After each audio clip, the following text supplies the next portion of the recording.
Russia imefinya roho yangu. Na ninaomba wazazi wenye hawajapata watoto wao wasipatiwe information kama hii mimi nimepewa. Tusiende kulia pahali pengine. Na kama alikuwa mtu wa hii roho yangu. Alikuwa anatuliza hii roho yangu. Alikuwa anaita mami gutiri undu guthuka. Hata sijui king'ori mimi niseme nini. Maishani mwangu nilikwambia sitasahau na nilikwambia for the first time itakuwa ni huzuni milele.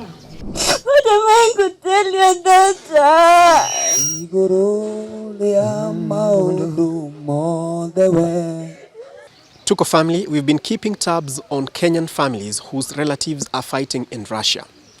Today, one of them has been confirmed to not have survived. We are here to speak to the family, and we're talking about James Kamau Ndung'u as they do a memorial service without his body. Sasa James Kamau Ndung'u ni mtoto wangu wa kwanza, ni first born kwangu.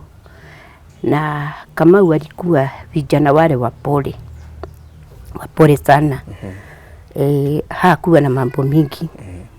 Na alikuwa kijana mwenye bidii. Alikuwa anafanya kazi yake, kazi yenye alikuwa anaanza, alikuwa anaifanya na bidii na upendo mwingi. Alikuwa mtu wa watu. Wakati alikuwa anaenda huko, wewe ulikuwa unajua nini kuhusu nchi ya Russia? Hatukuwa tunajua chochote. Hatukuwa tunajua chochote. Sisi tulikuja kusikia baadaye. Hata kama wangekuwa wakilipwa milioni 1, singekubali aende kwa vita. Sini vita inakuwaga hapa Kenya tunakaa na huzuni na ni upande kwa upande. Sehemu kwa sehemu. Singekubali aende. Afadhali tungekaa naye, tufanye naye kazi yenye tulikuwa tunafanya naye.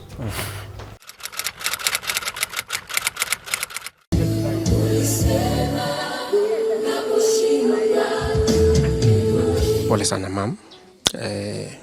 Siwezi hesabu ile uchungu unasikia kwa sababu ile wakati tulikuwa hapa ulitueleza kile kilichoendelea na yale ulikuwa unatarajia mema na James arudi. Kwa hivi sasa tu nitakuuliza, ulikuwa wapi wakati ulipigiwa simu ukaelezwa kuhusu kuaga kwa James? Nilikuwa kazini mwendo wa saa 10:30. Nilikuwa tu nimekaa peke yangu pale kazini. Nikaona simu imeingia. Nikashindwa ni ya nani. Na nilikuwa nikisema sitakosa kuchukua namba ngeni. Juu mtoto wangu anaweza omba simu anipigie. Kasikia ni mzee. Akaniambia kati nichukua, akaniambia we ni Hana Wambui Kamau. Kwanza nikanyamaza kidogo. Juu naona hiyo biashara yetu tunakuwa tunachukua katuloni kidogo kidogo. Kaanza nikasikia amesema sinakuuliza wewe ni Hana Wambui Kamau. Na ulikuwa umetuma barua kwa embassy kwa foreign na ulikuwa unatafuta mtu wako. Sasa ndio niliongea. Nikamuuliza mtu wangu mgani, akaniambia wakati ulituma barua mlikuwa mnatafuta nani? Nikamwambia tulikuwa tunatafuta James Kamau Ndung'u. Sasa ndio akanielezea mambo ya James. Akaniambia kuna ripoti ya James. Nikamwambia kwani James amepatikana? Akaniambia mama acha nikuelezee. Akaniambia anaitwa Peter Kitui. Na yeye ndiye anafuguaga barua ikifika. Na nimefungua picha yenye barua yenye imefika hapa na iko na information ya James Kamau Ndung'u. Sasa nikagojea anielezee. Nikamwambia, akaniambia sasa James Kamau Ndung'u ni mtoto wako? Nikamwambia yeye. Akaniambia sasa Kamau alienda Russia. Unajua alienda Russia? Nikamwambia yeye. Sasa Kamau aliingia Russia na akafika Russia. Na wakapigwa, wakashindwa na vita. Unfortunately hawakusurvive. Hiyo akanielezea hiyo tu. Sasa kuniambia hakusurvive, mimi nikatupa simu, nikapiga mayowe, nikafaint. Sasa watu walisikia mayowe wakakuja. Good neighbors. Sasa wakati nilikaa kujisikia kidogo, nilichukua simu nikatoa namba. Nikapea mzee anaitwa Migwi retired chief wa huko Limuru Mregeti. Sasa ndio nikamwambia ongea na hiyo simu, kaongea na akaenda huko nje akaongea, watu wakaenda hapo akiongea.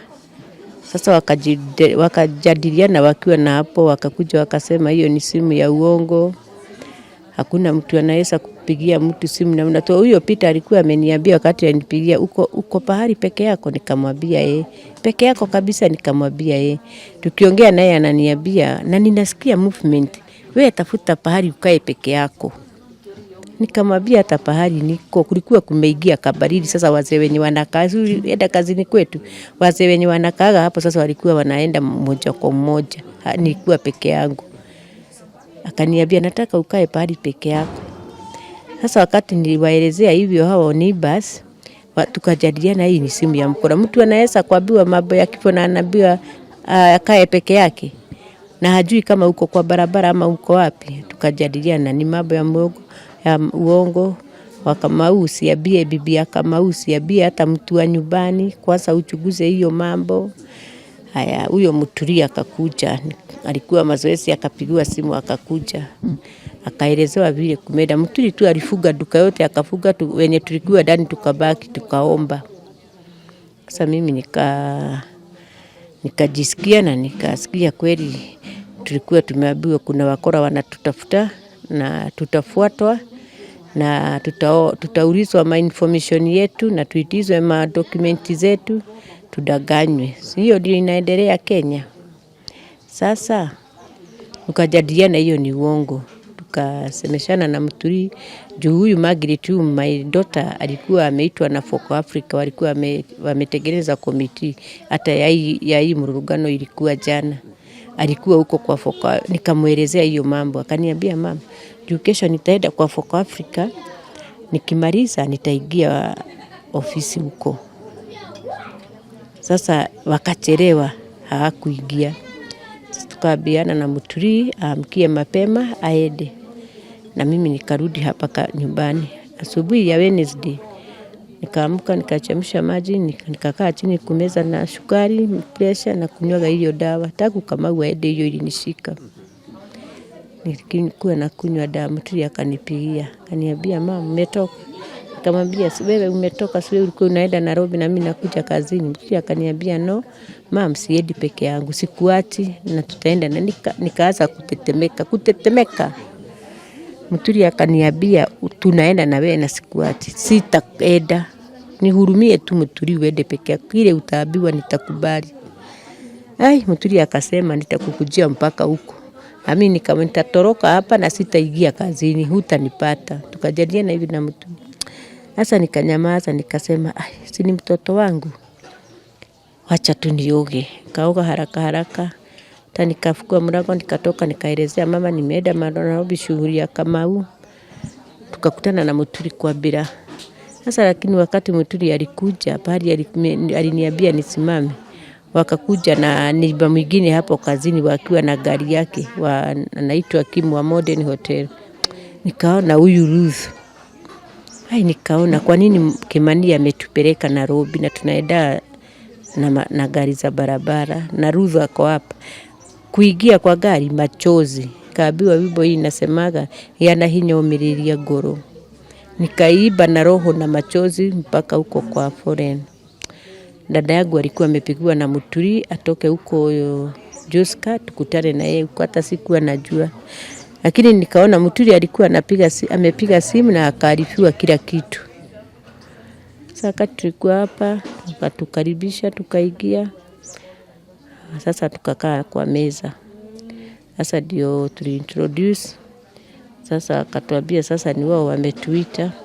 Kaniambia naona wewe ndiye mama James, kamwambia Sasa akatuambia barua ya James iko hapa na inasema, kaniuliza James alizaliwa mwaka gani, kamuelezea mwaka nini, kuna umri, alikuwa anafanya kazi gani, kamuelezea kazi ya mikono, beadwork, kuuza matuta, tulikuwa naye hapo kazini hivyo. Na ashaenda Kataro na akarudi na akaoa, akona bibi na mtoto.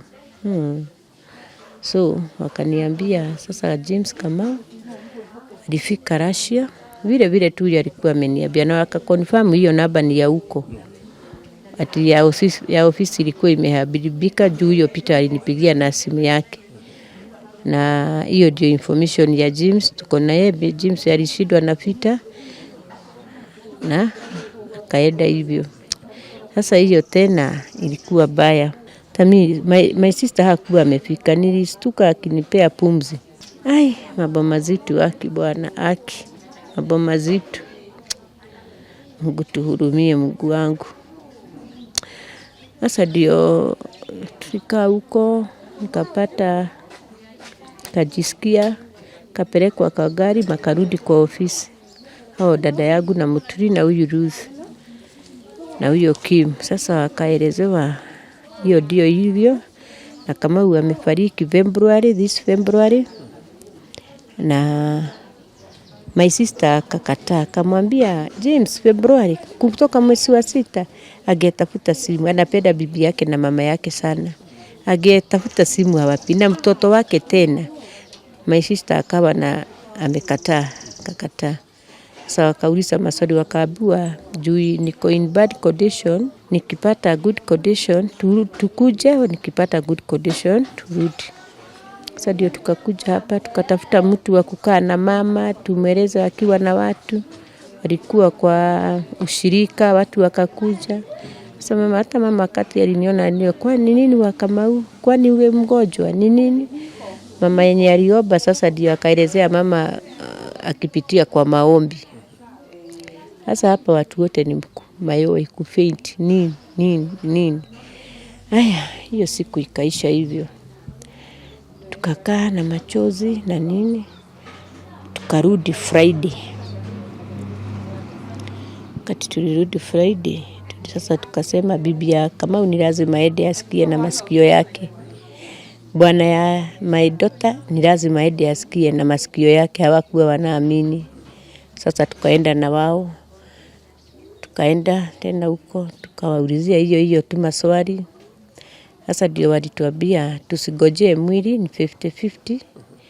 Na maswali yenye yote tunataka kuuliza juu wanatusomea yenye wameelezewa hata wao, yenye wametumiwa ndio wanatusomea. So tuende turudi, tukuja hapa tuandike barua na tuattach affidavit. Hiyo maswali tuulize kwa barua na tusitume na email, tupeleke. Sasa na wakatuambia hiyo barua tuattach hiyo na tuattach second of king na whatever chenye tunataka. Sasa na iandikwe na wakili. Sasa tukarudi hapa, tukajadiliana, tukajadiliana. Sasa tukaonelea hatuwezi tukatafuta wakili ofyo, ni lazima kwanza tutulie, tumalizane na hii mambo ndio sasa tufikirie. Sasa mambo ya wakili tukaweka kando. Sasa ndio tulianza mashakaya. Sasa wakati tulikaa chini, kapigia mhubiri wa James, tukajadiliana tufanye memorial. Sasa kama hiyo tumefanya leo. Sasa ndio mambo hii kirudi, ni vigumu kutoka. Ni vigumu. Ndio tukitoka, tukimaliza, tukitulia.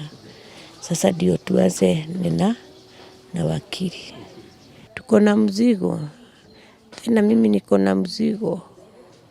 Hebu nikwambie King'ori, mimi niko na mzigo juu ya mtoto wangu. Nilikwambia sina kijana mwingine, ni huyo tu.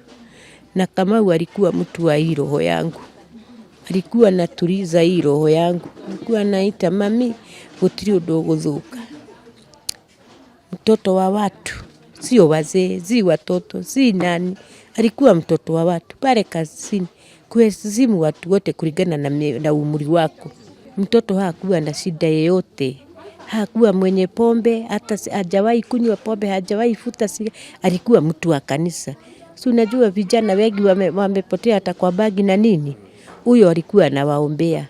Nasema mngejua ni nini mnatumiaga, nini mngeacha. Anaongelesha watu. Sasa hata sijui King'ori mimi niseme nini. Maishani mwangu nilikwambia sitasahau, na nilikwambia for the first time itakuwa ni huzuni milele.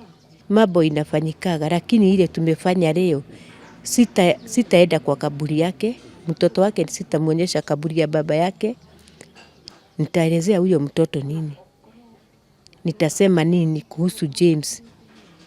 Na hata baba yangu mwenye alikuwa amefariki alikuwa anapenda huyo mtoto, hata sijui ni nini. Juu ni mtoto mzuri, kutii, kama hakuna kazi hangekufanyia. Hata bibi yake akuwa amechoka, kaa hapo sasa mimi nitapika. Tusaidiane hii kazi haraka ya nyumbani ndio twende kazini, mama akute tumefungua. Juu tulikuwa tunafanya wote hapo. Hiyo kazi ilikuwa yetu yote. Kama akifungua apate chakula yake, na mimi nikikuja nikisuguka hivi kwa chama zangu napata 5,000 nakuja naongezea kazi hivi. Na maruni nimechukua ndio hata huyo mtoto wangu adhirike kwa maisha. Sasa Russia imefinya roho yangu. Russia imefinya roho yangu. Na ninaomba wazazi wenye hawajapata watoto wao wasipatiwe information kama hii mimi nimepewa. Tusiende kulia pahali pengine. Twende tukashukuru Mungu juu ya yale yatatenda. Wamama wanalia. Walikuwa wananivisit hapa. Tunakuja tunalia. Sasa tufanye nini? Serikali imetufikisha hapa kweli? Rais wetu ametufikisha hapa kweli? Juu haya yote serikali inajua. Hakuna kitu ambao mtoto wa James anawezaje kuprocess it na apande ndege na aende. Wameprocess na tunajua walitafuta maagent wakawapatia contract ya kupeleka kwa watoto wetu kwa kifo. Juu tunasema ni kwa kifo. Kama hajawahi chapa piga bibi yake, mimi hajawahi nitusi, mimi hajawahi niambia nini, amepelekwa kwa vita. Mimi naongea kwa serikali. William Ruto. Nimesema mara mingi na sitakosa kusema wakati wote naongea. Tulikuchagua utuongoze. Unatuongoza uongozi wa machozi na kulia. Mama kila wakati wanalia, wazee wanalia, madugu wanalia, mabibi wanalia. Juu ya nini? Utosheleshe mfuko wako na sisi tuache tukilia. Tuko na huzuni kama Wakenya. Na unagojea tujitokeleshe tupige kula. Ni akina nani wanapiga kula? Una mpango gani na watoto wetu? Una mpango gani na Gen Z? Una mpango gani na wazee wa watu? Unafikiria Kenya namna gani? Tutakaa na kilio kutoka wapi mpaka wapi? Tunajua kuko na Mungu. Mama wote mwenye analia, mzee wote mwenye analia juu ya watoto, kanisa inalia, jamii zote zinalia. Najua kuna Mungu. Ulifanya mambo ya Raila wakati alikufia huko. Haraka ulikimbia huko na ukaamua Jesse yende huko na Raila awe hapa. Na Raila akona mapesa igemzika na imsimamilie. Lakini wakubwa wote walielekea kwa Raila. Kwa nini hapa hata mkubwa mpaka mgani siwezi nikaona aongee mambo haya? Aongee mambo haya. Ndege ilianguka. Haraka watu wakachukuliwa na nini? Kwa nini watoto wetu wanaozea Russia? Wanakuliwa na minyama Russia? Why? Tuko nchi gani? Tuko nchi gani? Rais, tuhurumie, lakini nakwambia mtoto wangu ni kama mtoto wako. Wangu tofauti ni kuwa mtoto wangu ni mtoto wa maskini. Ni kama wa mama mwenye hana kitu. Mimi sina kitu. Kama ni mtoto wako, ungekimbia hata ungelala. Kama James, hata kama hao vijana wengine wako Russia, kama simu imeingia hapa, wameshikwa Russia wakiimba, wakichukua mali ya wenyewe, wangetumaniwa haraka sana wakuje wapige kesi wakiwa hapa. Lakini mtoto wangu alikuwa ameenda kutafutia jamii yake. Mugikuwa igaga kururi ya gabithi. Ndikuwa nimegojea kukura ya Kamau. Umesema itakuwa huzuni milele. Machozi yamekauka kwa hii familia tangu upewe hiyo habari. Machozi ndio ilitiririka sana. Because tulikuwa tunalia akuje. Tulikuwa tunaona tu. Mamangu alikuwa ananiambia, unajua nakaaga hapa. Anaitaga mama yangu Rendi. Rendi juu ni nickname ya my dad. Alikuwa anaita mam Rendi. Uhoro ni doka. Wanaongea mambo mazuri. Shushu anamuimbia. Sasa wakati tulielezewa hiyo habari ni machozi tupu. Machozi. Juu tulikuwa tunalia machozi ya akuje. Sasa tunalia machozi hata kuja. Hatutamuona. Sasa machozi iishe kwa nini? Umesema mliambiwa mwili ni 50-50. Walituambia ni 50-50. Sasa wakati walituambia tuandike barua, najua mambo ya serikali. Sasa kama hii kesi tukaona tunaweza pelekwa mpaka hata miaka 10, miaka 5. Tutagojea mpaka lini? Tutaomboleza mpaka lini? Ndio tukasema tufanye hii. Ndio at least tuendelee na kupona roho. Tukitafuta ile ingine tunatafuta.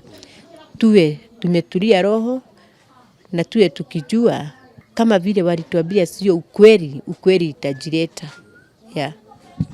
Mam, kwa wakati huu peana nambari yako ya simu. Peana nambari yako ya simu ili mtu aweze kuwasiliana na wewe, mjue ni support gani ambayo unaweza kupatia hii familia na wewe haswa. 0717 740 068. 0717 740 068.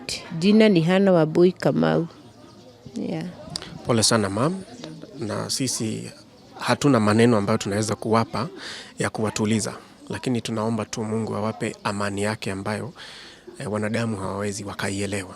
Hayo tu ndio maneno ambayo nitakuachia siku ya leo. Na poleni sana. Na bado mko katika hii familia kubwa ya Tuko. Poleni sana. Mimi na Kamau tumekuwa tunasikizana vizuri, na nilikuwa tunamwambia Mungu aende afanye kazi na Mungu amprotect ndio aweze kulea mtoto wake. Shida iliingilia wapi? Ni wapi ulijua kwamba something is wrong? Okay, mara ya mwisho kuongea na yeye na simu yake ilikuwa date 17th of July. But alinipigia na ya mlashia wa huko. Tukakuwa tunaongea naye, akaniambia ni yeye boss.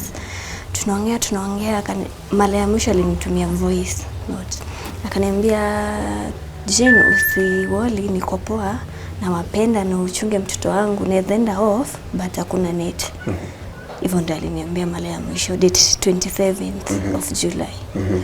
Nikakaa siku 3 sio aongee, atumi message, natuma message azideliver. Nikipigia huyu mlachi achukui simu, hapo ndo nilianza kuwa na wali.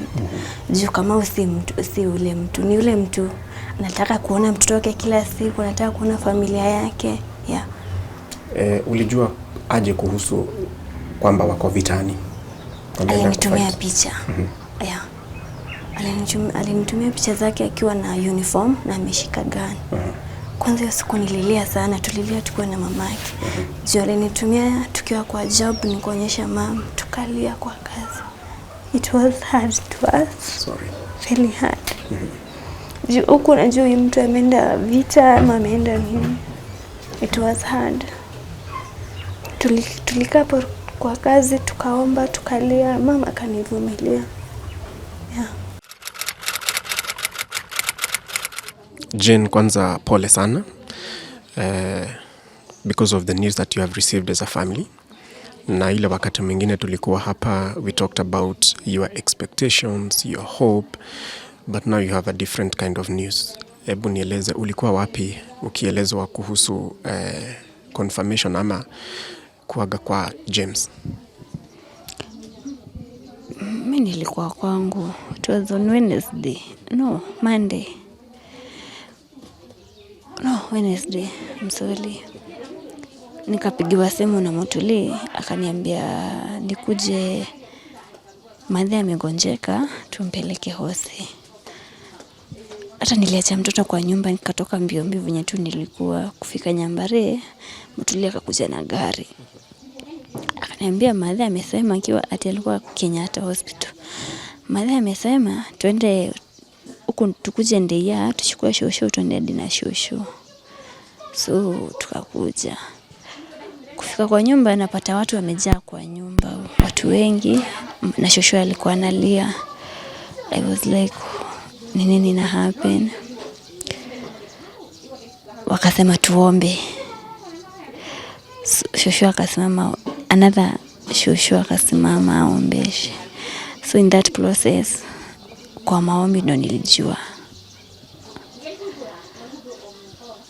Yeah.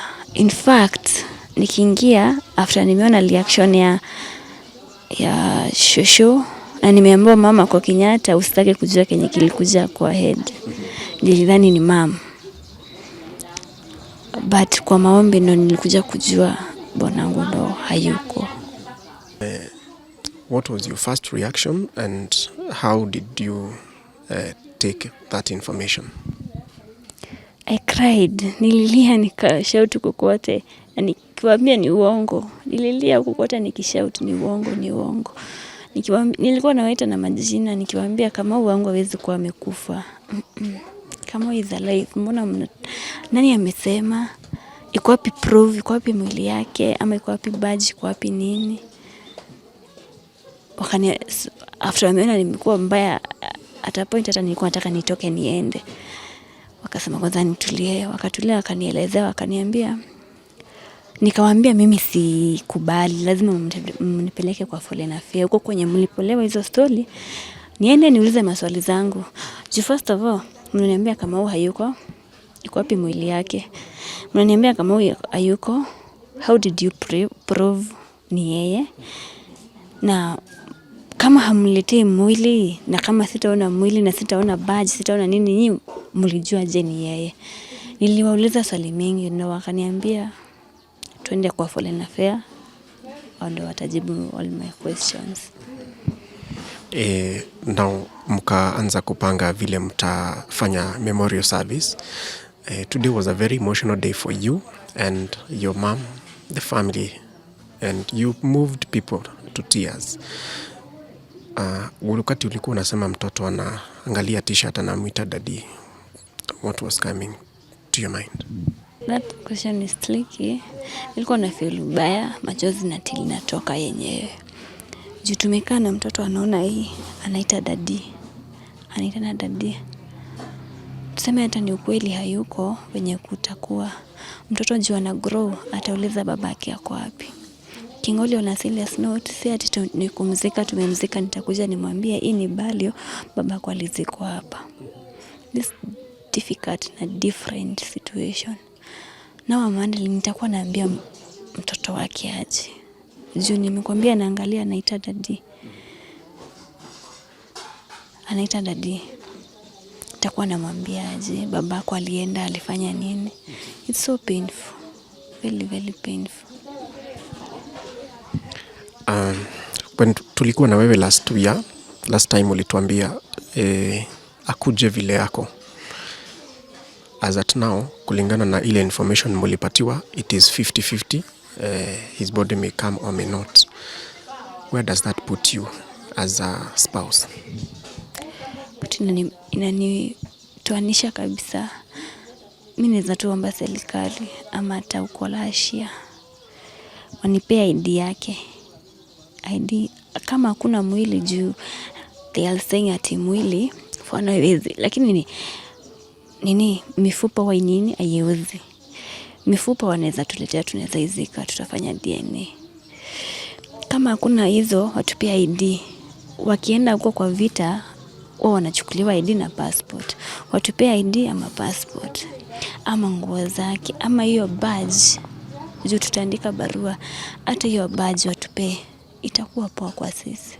Lakini kutuambia there is nothing, that thing is inamtumaliza mimi na mom kabisa na sister yake. Kabisa inatumaliza. Kwa mtu mwenye hakuona ile conversation tulikuwa nayo na wewe, hebu to describe the kind of a person that James was. James was a good husband. Niseme husband to me. Very, very good and nice. Angefanya kila kitu apate kitu nataka. Afanye kila kitu. Was good. Alikuwa anapenda mtoto wake, mamake. In fact, alikuwa anatupeleka hata mimi, mamake, angeacha mamake. Mimi, mamake na mtoto out. Ama tulikuwa na shop, tulikuwa tunakaa si wote hapo. Kama anapenda watu, anapenda amani. Kama si mtu wa vita, ni akitulia pale achukue bango zake aanze kushona. Ama achukue nini ya gari aanze kushona. Yeah. Ama kasi hivyo alale. Yeah. I will ask some questions. Sijui kama zita trigger emotions, but let me just ask, what will you miss most about James? Kama was my best friend. Tulikuwa nitumie tu Kikuyu. Turashukana nake. Tunakaa tu hivi tunakuona ukipita toka shukana nake. Yeah, hadi kwa job. Ukipita tu hivi tunakusengenya. I will miss that. Kicheko. Kuna time 1 week ndo aende, aliendea ni passport etao. Tulikuwa huku kwa mama, by the way. Do you know, nilificha kiatu yake. I didn't want him to go. Hata shosho walikuwa wamekasirika. Nilichukua kiatu yake hapa kwa nyumba. Nilichukua kiatu yake nikaficha. Alienda tao na slippers. Yeah. Alikuwa anaendea passport, so sikuwa nataka aende. Alafu tulikuwa tumeshinda poa na yeye. Boom, akapigiwa simu aende, nikafeel vibaya. So nilikuwa najua kwa hakuna viatu zingine zake. Na hakuna nguo nyingine yake. In fact, nilikuwa nichukua t-shirt nisoko kwa maji. My husband, we did everything na yeye. Hata after nimepata mtoi, akukubali mtu mwingine akuje kuniangalia. Yeye ndiye aliniangalia yeye mwenyewe. Ana make sure nakula asubuhi. Anaamka anafanya kila kitu kwa kazi. Nimekula anaenda kazi. Anakuja saa 4 ananiletea matunda anarudi kazi. Anakuja lunch ananiletea lunch anarudi kazi. Anaamka asubuhi anafanya kazi yote na anafua nguo za mtoto na zetu. Na nikiwa na ball tulikuwa tunaamka mapema. Juu tulikuwa tunaenda kazi na yeye asubuhi. Tunaamka asubuhi, afue nguo, nioshe nyumba na vyombo. Twende kazi wote. So he was my best. Lasha wamenichukulia my best friend, my husband, the love of my life. Juu nakwambia tulipatana kama nikiwa form 3. Yeah. Form 3. So now, up to this point, mlikuwa na plans, wewe na yeye? Yeah. Kitu hata aende kutafuta job, alikuwa ameishi kusema. Hata ni after tumeoana tukasema, mimi nimelelewa kwa plot. Yeye amelelewa kwa plot. So we didn't want our child tumlele kwa plot. We had plan aende anunue mahali tujenge. Tulele mtoto kwa maisha poa. Tumpe maisha yenye tukupewa na wazazi wetu. But imeisha hivyo. Sisemi imeisha juu, I will make sure kitu yenye alikuwa anataka kwa mtoto wake amepata. Yeah. Let me tell you something that Muturi aliniambia. Jana ati alishinda pahali simu inajaa network, expecting Kamau to call amwambie a cancel all the plans that you are having. Wewe has it sunk kama Jana we were having a candle writing, by the way. Na watu wengi walikuwa wameplan kukuja. Lakini kulinyesha mvua kubwa. So I thought Mungu amefanya hivyo juu ataleta mtu. Yeah. Jana tulikuwa tumepanga candle lighting na kulikuwa kukuja watu wengi. but they didn't make kuzia mvua ilinyesha mvua kubwa sana. So after nimeona mvua nikadhani maybe God is doing this because my husband will come back. Hata leo asubuhi nimeamka nikaona kuna nyesha, nikamwambia Mungu akisikunyesha kabisa tusifanye hii kitu. But it is what it is. Nikwambie tu mama amesema atakuwa sawa na ile decision utamake about kukaa hapa, getting married and all that. We utasemaje? About that, mi sijui, naona tu kama akitoka kwa njia kujia, maybe I will give him 2 years. Yeah. After that time I will make my decisions. So what are the current needs of the child, of the baby? Needs, mahitaji ya mtoto. So unajua sasa nikaa ni mimi baba na mama, everything. Next year mtoto yeye anaingia shule. So jem shule imeniangalia hivi. Like Kenya nakula, Kenya navaa, nyumba tuna rent. Like everything imeniangalia hivi. Sina job, sina nini. Utatumia maneno gani ku describe the whole scenario? Okay, kwanza acha niseme hivi. Niombe serikali. Kuna watoto wengi sana wako huko Russia. Wengi sana. Tumekuwa tukimeet na wazazi wao na mabwana na mabibi zao huko na my brothers. Those people they have they are hurting sana. Na si mmoja mama wawili. There are so many of them. Mimi naomba tu serikali iwarudishe wenye wako tu. Hata kama mtu atakuja bila kitu, mtu ama ni mwili italetwa, venye tu atakuja ama ana mguu ama mkono. Mimi naomba tu warudishwe. Basi escape yenye nasikia sai. Sai I'm really hurting. Naje wao. Hawajui, mimi sikuwa najua kwenye ako. Sai I know he's normal. Hata hao wengine naweza taka wajue kama watu wao wako ama hawayuko, so that they can life yao inaweza continue. Thank you so much, Jane, for your courage, even to talk to us at this particular time, even with the high emotions. But we wish you well. We pray that God gives you and your family transcendent peace. That is peace that cannot be understood by men. Only God can give you that and his comfort. Pole sana.